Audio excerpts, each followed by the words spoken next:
Membran plasma. Salah satu fungsi dari membran plasma ini adalah sebagai lalu lintas sel. Dan pasti masih ingat bahwa sifat dari membran plasma ini adalah bersifat selektif semi permeable.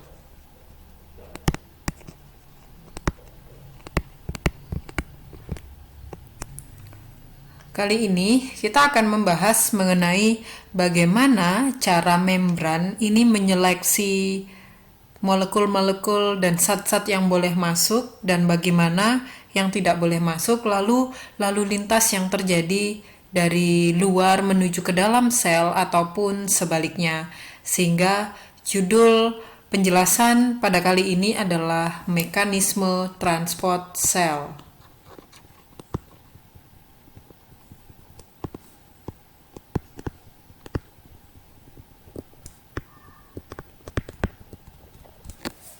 Mekanisme transport sel secara konsep dia akan melalui membran sel dan cara yang dilakukan pada perpindahannya itu adalah ada dua cara. Cara yang pertama disebut dengan transport pasif.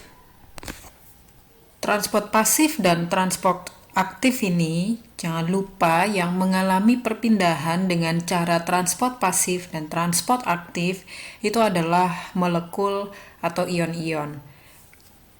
Kita bahas terlebih dahulu mengenai mekanisme yang terjadi pada transport pasif. Transport pasif ini jenisnya ada dua, yaitu difusi dan osmosis.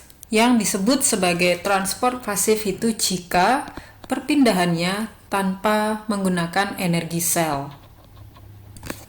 Ciri yang berlangsung pada transport pasif difusi itu cirinya adalah penyebaran molekulnya setiap saat menyebar ke seluruh ruangan.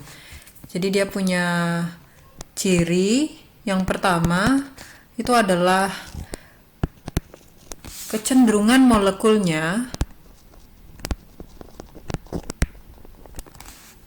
setiap saat menyebar ke seluruh ruangan. Yang kedua adalah prosesnya itu berlangsung dari konsentrasi tinggi ke yang bagian rendah. Jadi gradien konsentrasinya berpindah dari yang tinggi ke rendah. Dan molekul yang berdifusi secara bebas melintasi sebagian besar membran itu adalah air. Jadi air ini yang mampu berdifusi secara bebas. Berdasarkan jenisnya, maka difusi ini dibagi menjadi dua, yaitu ada difusi yang sederhana dan difusi yang terfasilitasi.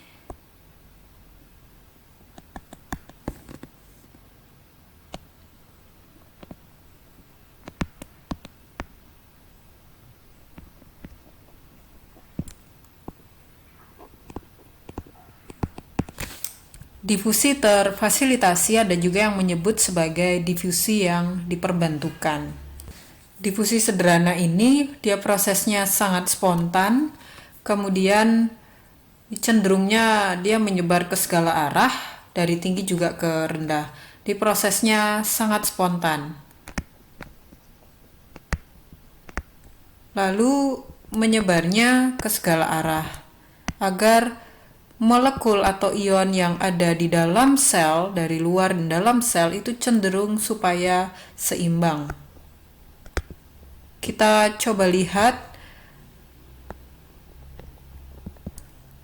percobaan sederhana yang saya lakukan menggunakan sirup dan air, juga ada air dengan teh berikut ini.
Ilustrasinya begini. Nah, ini molekul pewarna yang diibaratkan adalah sirup yang berwarna hijau tadi, kemudian ini air. Ketika sirupnya dimasukkan ke dalam air, maka molekul-molekul sirup pelan-pelan akan menyebar ke segala arah sampai dia menghasilkan kesetimbangan.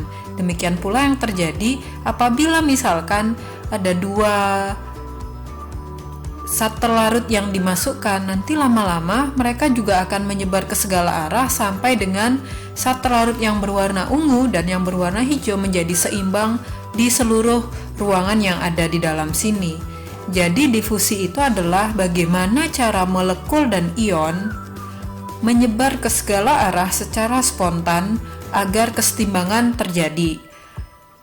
Mereka melakukan perpindahan itu dari gradien yang jumlahnya lebih tinggi menuju ke jumlah yang lebih rendah. Sirup ini molekulnya lebih tinggi konsentrasinya, lalu dia akan menyebar ke bagian yang kosong ini yang lebih rendah, sehingga tujuan dari kesetimbangan itu bisa tercapai.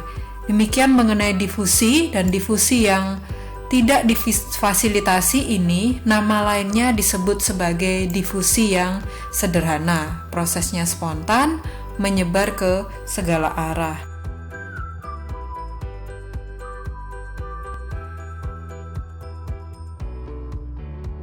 Bedanya antara difusi sederhana dengan difusi yang terfasilitasi itu ada, sini tidak ada bantuan dan di sini ada bantuannya. Nah, jika kita lihat video yang teh dicelup-celupin, nah kira-kira kalau dibantu dengan nyelup-nyelupin tehnya, maka penyebaran dari warna teh ke air mineral itu menjadi semakin cepat. Kira-kira begitu asumsinya si terfasilitasi. Nah, lalu ciri dari difusi yang terfasilitasi ini tentu pertama dia ada bantuan. Nah, bantuannya ini adalah bantuan protein yang disebut dengan protein transport.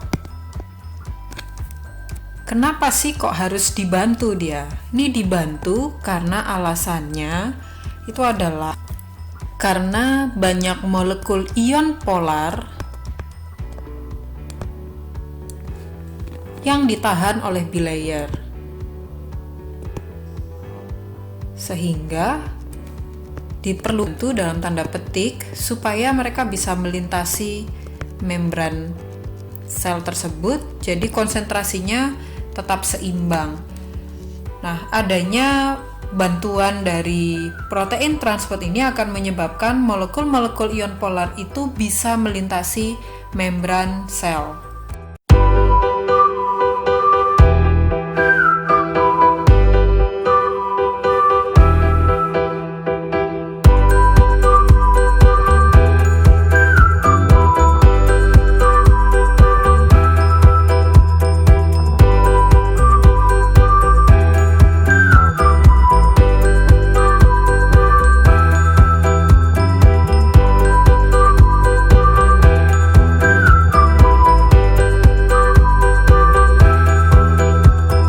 Lalu bagaimana bedanya dengan osmosis? Osmosis ini merupakan perpindahan molekul air. Oleh sebab itu, osmosis itu disebut dengan transport pasif air. Perpindahannya melalui larutan yang konsentrasi airnya tinggi ke larutan yang konsentrasi airnya rendah. Maka, osmosis ini adalah perpindahan molekul dari konsentrasi zat terlarut yang rendah menuju ke konsentrasi zat terlarut yang tinggi. Saya ulangi bahwa osmosis ini merupakan transport pasif karena larutan yang konsentrasi airnya mengalir menuju dari konsentrasi tinggi ke rendah, maka dia termasuk transport pasif, sama seperti difusi. Bedanya osmosis dengan difusi adalah perpindahan molekulnya itu dari larutan dengan konsentrasi zat terlarut yang rendah menuju ke konsentrasi zat terlarut yang tinggi.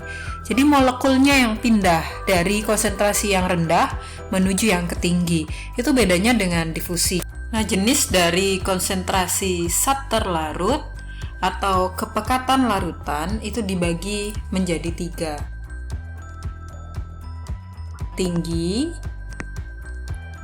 lalu ada yang rendah, dan ada yang sama atau seimbang. Jika konsentrasi zat terlarutnya tinggi, nama kondisi kepekatan larutannya itu disebut dengan hipertonik. Jika sama, namanya isotonik. Dan jika rendah, namanya hipotonik. Ya, kalau orang yang nggak bisa diem, ya kan biasanya anak kecil nih nggak bisa diem, aktif sekali, namanya hiperaktif. Jadi hiper itu tinggi, tonik sendiri artinya adalah larutan.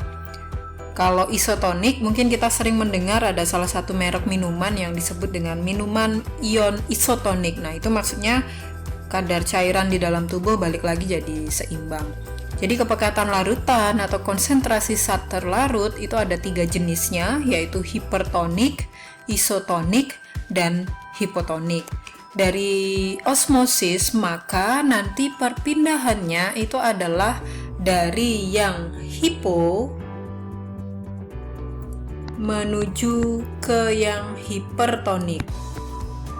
Ini jalannya perpindahan osmotik di dalam sel.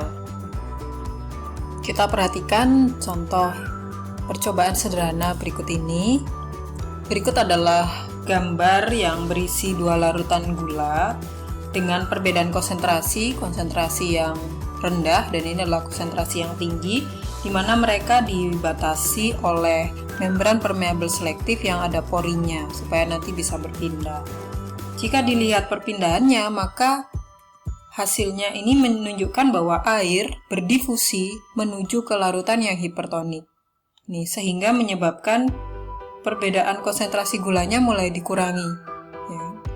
Sehingga ini terdorong ke atas jadinya, karena air mulai berdifusi menuju ke larutan yang hipertonik.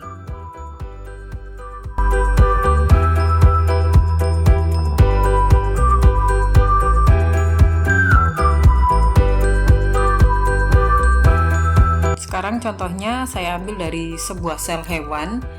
Sebuah sel hewan ini dimasukkan ke dalam wadah yang dimana wadahnya ini berisi larutan yang bersifat hipertonik. Larutannya ini hipertonik ya. Kemudian sel hewannya dimasukkan ke dalam. Maka air yang ada di dalam sel ini akan keluar. Jika itu berlangsung dengan waktu yang cukup panjang, maka lama-lama sel hewan yang semula bentuknya begini, jadinya dia akan mengkerut.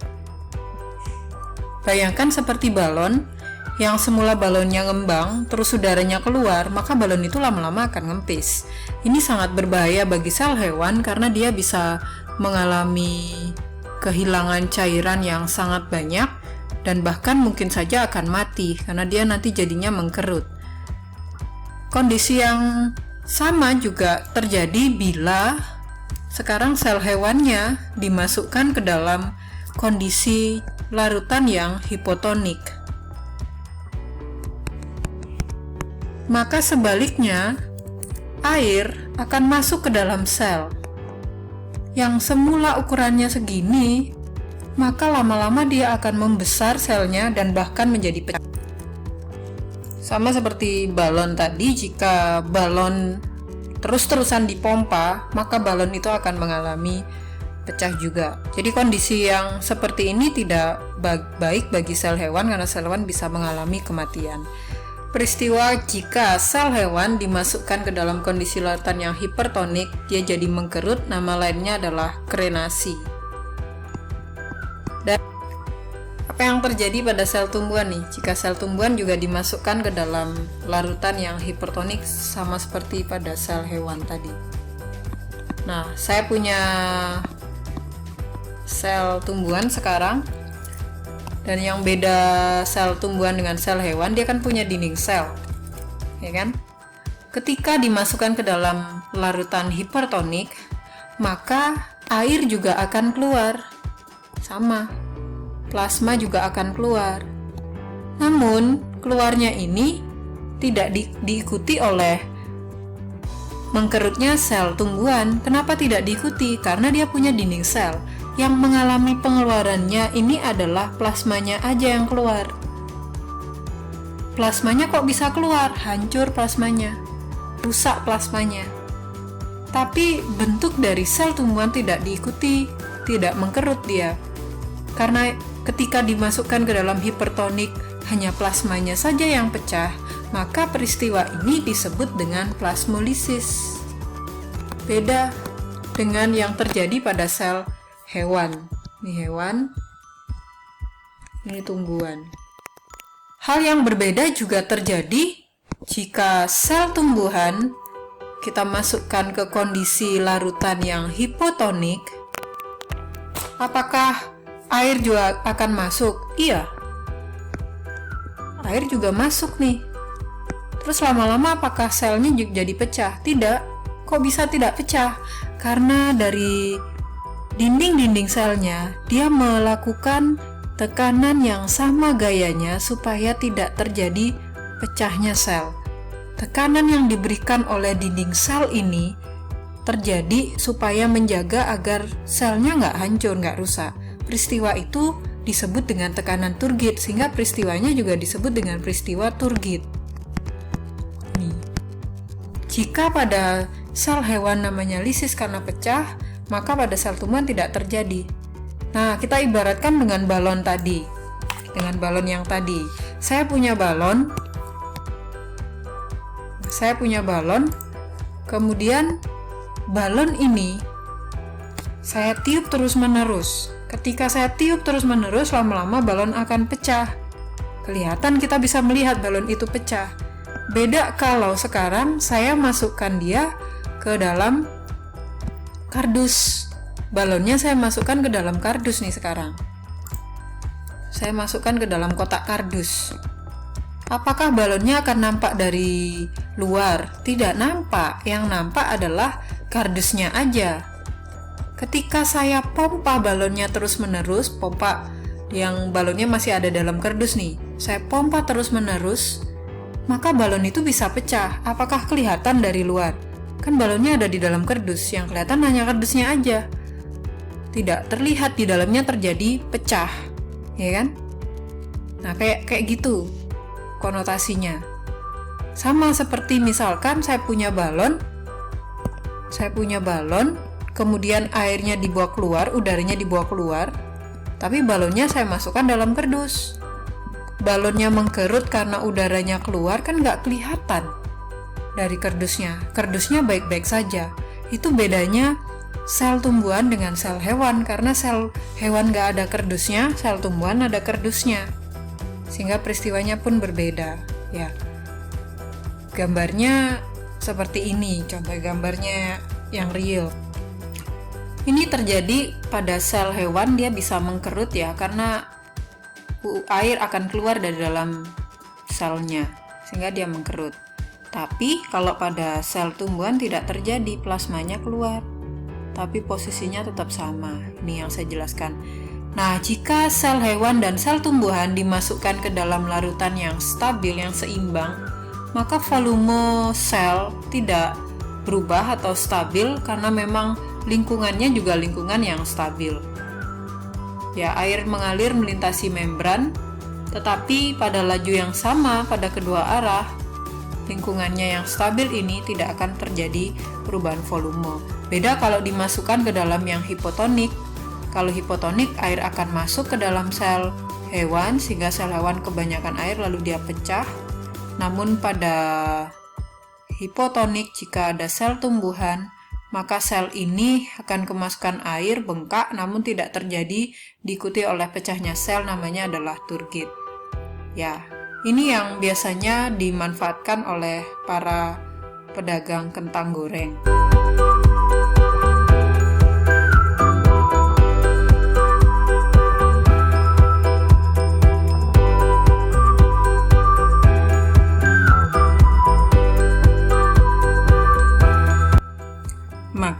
contoh-contoh yang terdapat pada peristiwa osmosis dapat kita tulis. Jika pada sel hewan disebut dengan krenasi, maka pada sel tumbuhan disebut dengan plasmolisis. Peristiwa ini terjadi jika masing-masing sel ini dimasukkan ke dalam konsentrasi larutan yang hipertonik.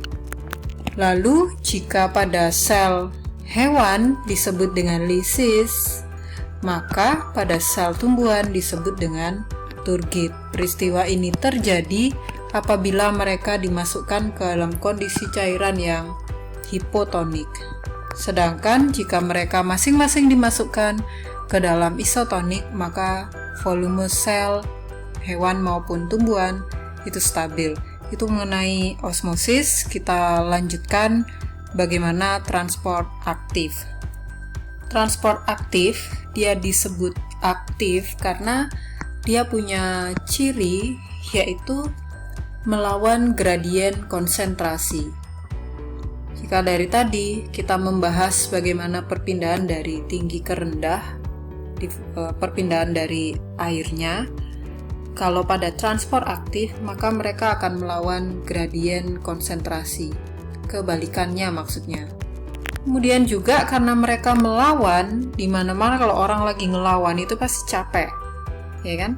Transport aktif ini melawan gradien konsentrasi sehingga dia dalam melaksanakan tugasnya itu memerlukan energi sel. Diperlukan energi dan energi sel ini berupa adenosin trifosfat atau yang disingkat dengan ATP. Kenapa sih kok harus melawan gradien konsentrasi gitu kan? Alasannya muncul kenapa melawan gradien konsentrasi karena sebenarnya transport aktif ini berfungsi memelihara konsentrasi molekul yang kecil di dalam sel yang berbeda dengan konsentrasi molekul lingkungannya. Karena dia ingin mempertahankan bagaimana konsentrasi antara di dalam dan di luar selnya, oleh sebab itu dia harus melakukan perlawanan gradien konsentrasi. Misalnya, pada gambar ini menunjukkan perbedaan mengenai transport pasif dan transport aktif. Jika dilihat pada gambar yang difusi melewati bilayer lipid, maka nanti geraknya itu secara spontan. Sedangkan difusi yang dipermudah pada bagian tengah terdapat protein transport yang akan membantu perpindahan dari molekul. Nah, bedanya dengan transport aktif, pada transport aktif itu terjadi konsentrasi yang dilawan, gradien konsentrasinya dilawan sehingga ada bantuan ATP pada peristiwa transport aktif ini.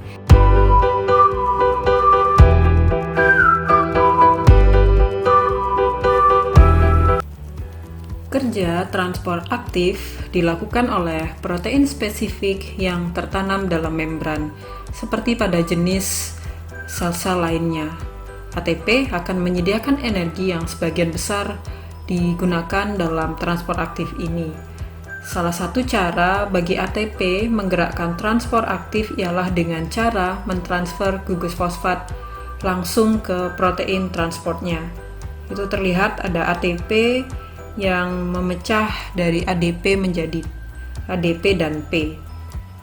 Hal ini dapat menginduksi protein untuk mengubah konformasinya dalam satu cara yang bisa mentranslokasikan suatu zat terlarut yang terikat pada protein ini melintasi membrannya. Jadi caranya supaya protein itu bisa terbuka sehingga membran juga akan memperbolehkan sebuah molekul untuk masuk. Nah, satu sistem yang bekerja seperti ini diberi nama pompa natrium kalium, yaitu di mana mempertukarkan natrium Na+ dengan kalium melintasi membran plasma pada sel hewan. Jadi dapat dilihat bahwa sistem transport ini memompa ion melawan gradien konsentrasi yang sangat berbeda atau yang biasa disebut dengan sangat curam. Dan pompa natrium kalium ini berasosiasi di antara dua keadaan sehingga nanti bisa menyebabkan 3 ion Na keluar dari sel untuk setiap 2 ion K+ yang dipompakan ke dalam sel. ATP menggerakkan perubahan konformasi dengan cara memfosforilasi protein transport, dengan kata lain dengan mentransfer gugus fosfat ke dalam protein.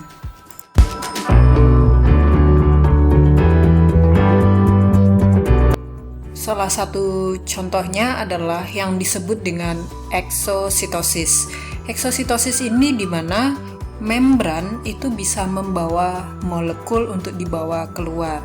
Misalnya adalah produk-produk sekret, dan peristiwa eksositosis ini juga dilakukan oleh vesikula transport yang lepas dari aparatus Golgi kemudian dipindahkan oleh sistoskeleton menuju ke membran plasma. Lagi misalnya dalam pankreas menghasilkan hormon insulin dan juga mensekresikannya ke dalam darah melalui eksositosis. Intinya bahwa eksositosis ini dimana ketika membran sel mampu membawa hasil sekretnya untuk keluar dari dalam sel. Dan contoh yang lainnya adalah endositosis. Endositosis ini di mana sel akan memasukkan makromolekul dan materi yang sangat kecil dengan cara membentuk vesikula baru dari membran plasma. Kebalikan dari eksositosis dan endositosis ini terdiri dari 3 jenis. Ada mekanisme yang disebut dengan fagositosis. Ini fagositosisnya. Ya ini. Dan ada pinositosit. Juga ada satu lagi, ada endositosis yang diperantarai oleh sebuah reseptor. Disebut dengan sel fagositosit itu apabila sel melalui membran plasmanya itu mengambil makanan atau partikel lain dalam tanda petik. Sedangkan pinositosit, pino itu berarti sel meneguk atau sel sedang minum. Dengan kata lain, jika fagositosit dia nanti mengambil partikel dari luar membran yang sifatnya padat, sedangkan jika pinositosit dia mengambil partikel di mana di luarnya itu adalah cairan, sehingga prosesnya sama hanya berbeda dari muatan partikel yang diambil. Cara atau langkah dari endositosit itu adalah membran akan membentuk kantung, kemudian dia akan semakin dalam kantungnya, melekuk semakin dalam, kemudian kantung ini akan terjepit seperti ini ya, ini terjepit, lalu akan membentuk vasikula yang berisi materi makanan di dalamnya, dan ini nanti akan terdapat di luar dari selnya. Ini kan selnya, kemudian ini membrannya melekuk, kemudian melekukannya semakin menyempit, dan akhirnya menjadi vesikula baru yang sudah berada di luar dari sel semula. Sama, pinositosit juga sama, hanya beda ini makanan atau partikel lain. Sedangkan ini bentuknya lebih ke fluida, cair. Nah, bedanya dengan yang reseptor ini memungkinkan sel dapat memperoleh substansi yang lebih spesifik dalam jumlah yang lebih banyak. Sekalipun substansi ini mungkin saja konsentrasinya tidak tinggi.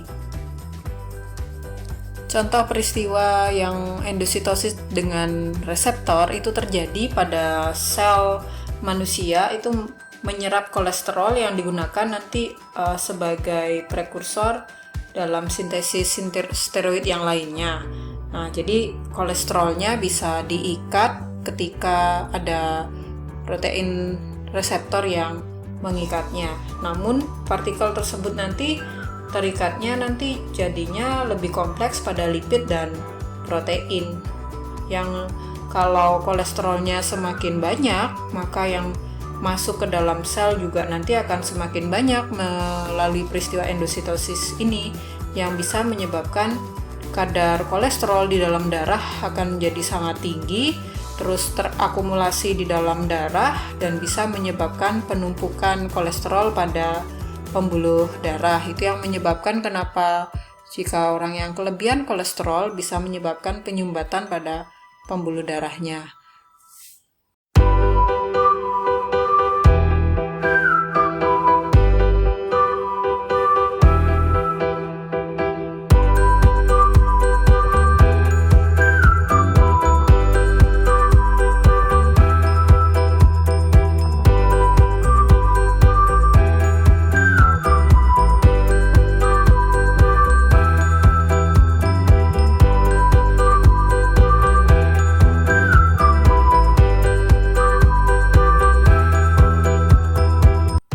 Demikian mengenai keseluruhan dari peristiwa transport sel di dalam sel hewan maupun sel tumbuhan. Semoga penjelasan ini dapat membantu.